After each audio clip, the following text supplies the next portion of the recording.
نبی کریم علیہ الصلوۃ والسلام کے صحابہ اور اہل بیت کو جب ہم دیکھتے ہیں تو ان لوگوں نے بڑے بڑے انقلاب برپا کر دی، بڑے مقاصد کی بات کرتے تھے وہ لوگ، چھوٹی موٹی بات نہیں۔ ہمارے ہاں دائرہ کار بڑا محدود ہے، بعض لوگ بھی بڑی محدود اور بڑی چھوٹی باتیں کرتے ہیں۔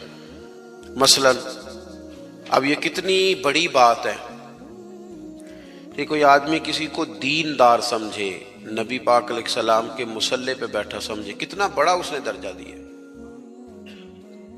اس نے کہا یار یہ دیکھو، یہ حضور علیہ الصلوۃ والسلام کے دین کا پیغام دینے، کتنا بڑا اس کو درجہ دیا گیا تھا، تو اس بندے کو کتنا بڑا مقصد اس کے سامنے ہونا چاہیے تھا کہ میں نے دین کا کام کرنا ہے، جو کہ لوگوں نے اسے ایک بڑا درجہ دیا ہے۔ لیکن اگر وہ ذہن یہ بنا لے کہ میں ذرا دیکھوں جو آنے والا ہے وہ کشاپر لے کے آیا ہے کہ نہیں، اگر اس کا یہ ذہن بن جائے کہ میں نے کہیں جانا ہے تو کچھ 40,000 ملے گا کہ نہیں، تو اتنی بڑی تیری حیثیت اللہ نے بنائی ہے اور تو نے بند کہاں کر لیا اپنے آپ۔ علماء انبیاء کے وارث ہیں، تجھے تو بہت بڑی بات کرنی چاہیے تھی اور تو کہاں بند ہو گیا چند ہزار میں۔ بڑے مقاصد جو ہوتے ہیں نا، بڑے مقاصد زندگی میں، حضور کا اسوہ مبارکہ ہمیں بڑے مقاصد کی بات بتاتا ہے۔ ہم چونکہ احادیث کو روز سنتے ہیں، روز پڑھتے ہیں، تو ہم اس طرح سے اس کی گہرائی میں اترتے نہیں جیسے ہمیں اترنا چاہیے۔ حضور کا ہر فرمان ایک مقصد کی بات کرتا ہے، ہر فرمان۔ چلیں جن لوگوں کو بڑا سادہ سا مختصر جملوں میں احادیث یاد ہیں، چند باتیں تو نے بھی حضور کی یقیناً یاد ہوں گی۔ نبی کریم نے فرمایا تم میں سے بہترین وہ ہے جو لوگوں کے حق میں بہتر ہے۔ آپ اس پر پورا غور کریں، اللہ آپ کو جزائے خیر دے، برکت تشریف رکھے، محبت سے جی، محبت سے پیش ہے، پیار سے جی، اللہ آپ کو سلامت رکھے، برکات عطا فرمائے، خوش رکھے۔ آپ سارے موبائل ضرور چلائیں، لیکن صرف موبائل ہی نہ چلائیں، تھوڑی ہماری بھی بات سنیں۔ اللہ تعالیٰ آپ کو خوش رکھے۔ تھوڑی سی میری بات پر آپ توجہ دیں گے تو مجھے بات کرنے میں آسانی ہوگی۔ میں نے چند ایک گزارشات آپ سے کرنی۔ حضور نے فرمایا تم میں سے بہتر وہ ہے جو لوگوں کے حق میں۔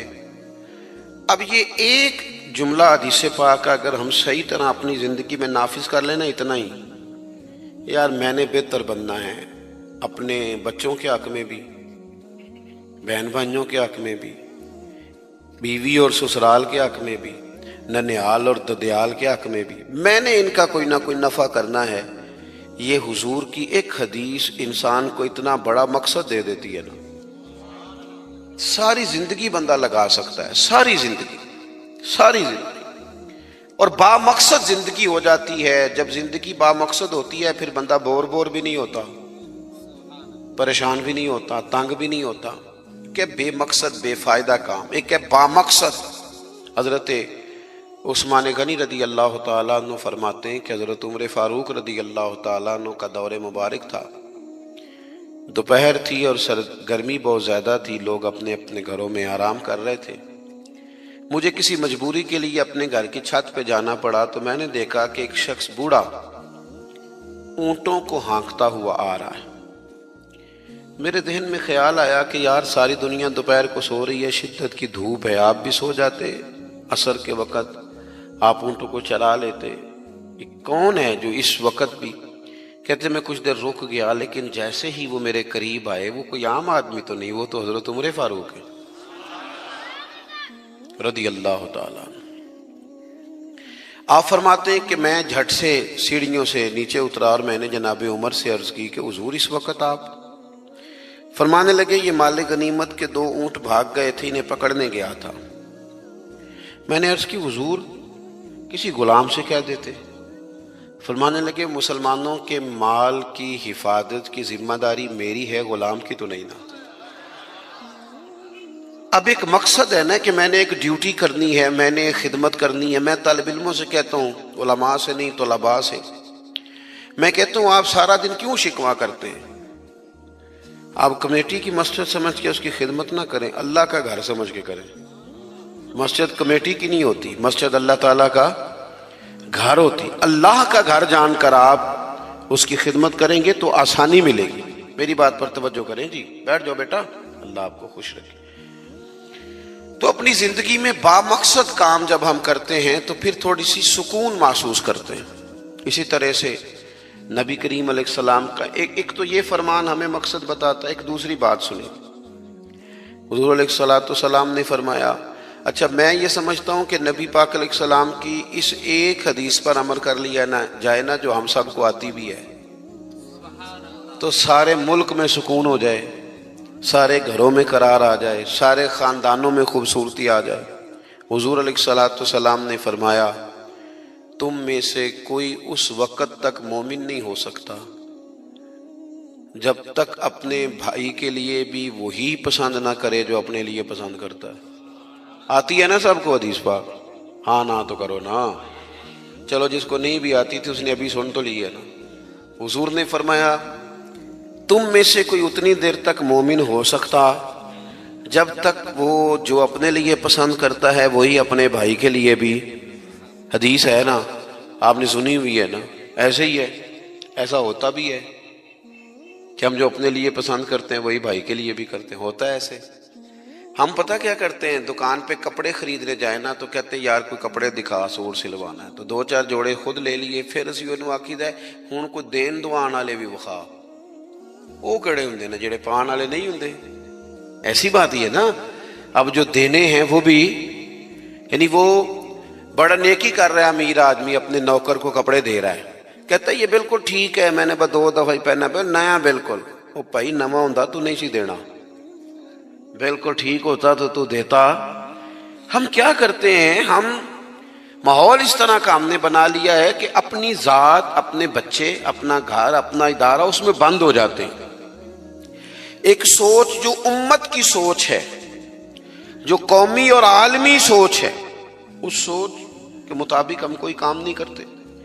جب تک کہ ہم حضور کے اس مقدس فرمان پر نہیں غور کرتے کہ جو میں نے اپنے لیے پسند کرنا ہے وہی اپنے، تو مجھے بتائیے جب یہ سوچ ہوگی تو کوئی بندہ ملاوٹ والی چیز بیچے گا، غلط چیز سیل کرے گا، دنیا کو دھوکہ دے گا؟ لیکن ہم تو غور ہی نہیں کرتے، بس حدیث سن لی، معاملہ ختم ہو گیا۔ آپ دیکھیں امام غزالی فرماتے ہیں، نبی پاک علیہ السلام کے ساتھ حضور کے غلام تھے، ایک درخت پر محبوب نے اشارہ کیا کہ یہاں سے 2 مسواکیں اتاریے، سادی سی بات ہے نا، مسواکیں اتار لی گئیں، خادم اتار لایا، اس نے لا کے حضور کی بارگاہ میں پیش کی۔ ایک مسواک بالکل سیدھی تھی، ایک تھوڑی ٹیڑھی تھی۔ اب مسواک تھوڑی ٹیڑھی بھی ہو تو دانتوں پر چلنے سے انکار تو نہیں نہ کرتی، نہ کوئی دانت صاف کرنے میں کوئی حرج ہوتا ہے، تھوڑی سی ٹیڑھی تھی، ایک ذرا سیدھی تھی۔ تو نبی کریم علیہ السلام کی خدمت میں غلام نے دونوں پیش کر دی، تو محبوب نے ٹیڑھی مسواک رکھ لی اور سیدھی حضور نے غلام سے فرمایا کہ یہ آپ، آج کل تو یہ کام الا ماشاءاللہ مذہبی لوگ بھی نہیں کرتے۔ میں ایک جگہ دینی مدرسوں کے اہتمام کرنے والے جو لوگ تھے ان کی میٹنگ تھی، تو وہاں ایک صاحب نے بڑا تقویٰ بیان کیا، کہنے لگا میں نے کبھی مدرسے کی روٹی نہیں کھائی، حالانکہ مدرسے کا محتمم ہوں، میں نے نہیں کبھی چکھی، اتنا پرہیزگار ہوں۔ بعد میں میری باری آئی تو میں نے کہا جی میرا خیال ہے کہ آپ وہی روٹی کھایا کریں جو مدرسے میں پکتی ہے، آپ تقویٰ بدل دیں۔ آپ کو پتا تو بیچارے بچے کھاتے کیا ہیں، جو کچھ کمیٹی کے صدر کے گھر پکتا ہے اور جو محتمم کے گھر پکتا ہے اسے غور کرنی چاہیے کہ طلباء کو وہی دے رہا ہے، ان کے ساتھ بھی رویہ وہی ہے۔ کیوں نہیں ان چیزوں کو سمجھتے کہ ہمیں نبی پاک علیہ السلام نے کن مقاصد حیات سے آگاہ کیا؟ اللہ کے حبیب علیہ السلام نے فرمایا ٹیڑھی مسواک مجھے دے دو۔ عرض کی حضور میرے ماں باپ قربان ہوں، میری روح میری جان قربان ہو، آپ سیدھی رکھیں۔ حضور نے فرمایا نا بھائی، میں نے خود ہی تو امت کو قانون دیا ہے کہ مومن وہ ہے جو اپنے لیے پسند کرے وہی اپنے بھائی کے لیے بھی پسند کرے۔ اخلاقاً ایک بات اپنے دل سے پوچھیں، میں اپنے آپ سے پوچھوں، کیا ہمارا بہو کے بارے میں بھی وہی ذہن ہے جو بیٹی کے بارے میں ہے؟ وہ ساری گنجائشیں، وہ ساری معافیاں جو بیٹی کو ملتی ہیں اور نہیں ابھی بچی ہے تو نہیں ابھی چھوٹی ہے تو نہیں ہم نے ابھی کام کرائے نہیں تو نہیں ابھی مطلب اس پر کوئی بوجھ ڈالا نہیں تھا تو نہیں ذرا یہاں ماحول اور تھا. یہ جتنی کہانیاں بیٹی کے حق میں یاد ہوتی ہیں. مومن تو وہ ہے نا جو اپنے لیے پسند کرے وہی اپنے.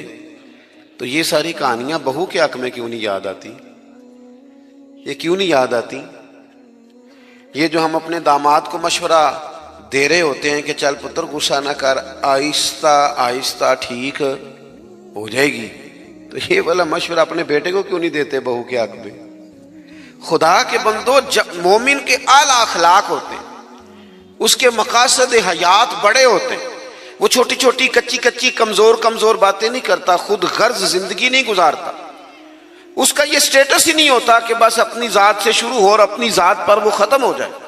وہ بڑی باتیں کرتا ہے، بڑے خیالات کا مالک ہوتا ہے، بڑے حوصلے ہوتے ہیں اس کا ظرف بڑا ہوتا ہے، اس کی سوچ بڑی ہوتی ہے، اس کا مزاج بڑا ہوتا ہے.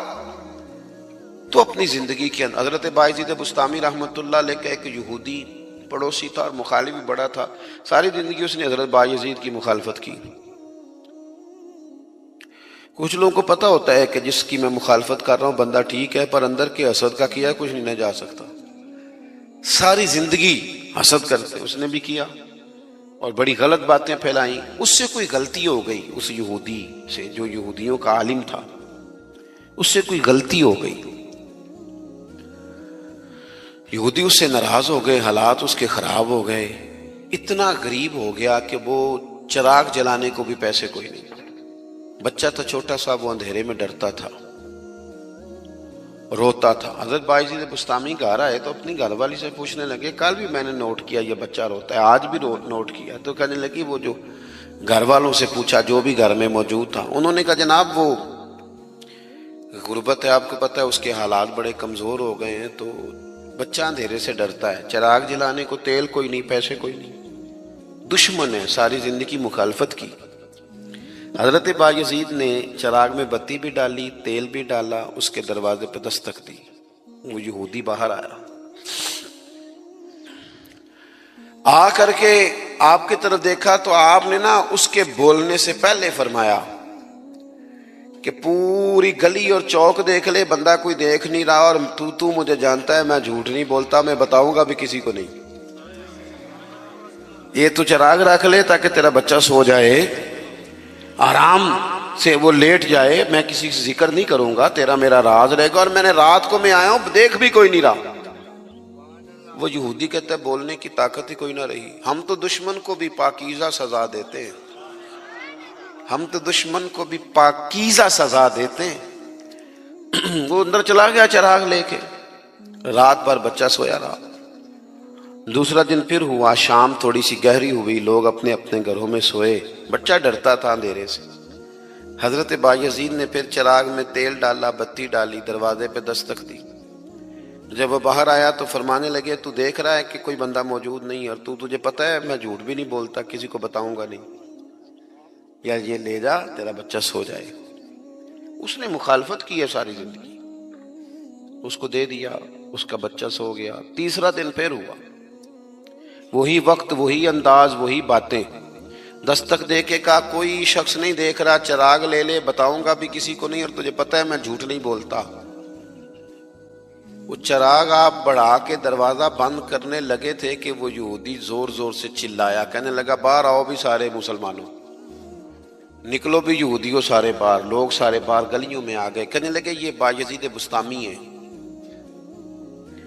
میں نے ساری زندگی جھوٹے الزامات لگائے،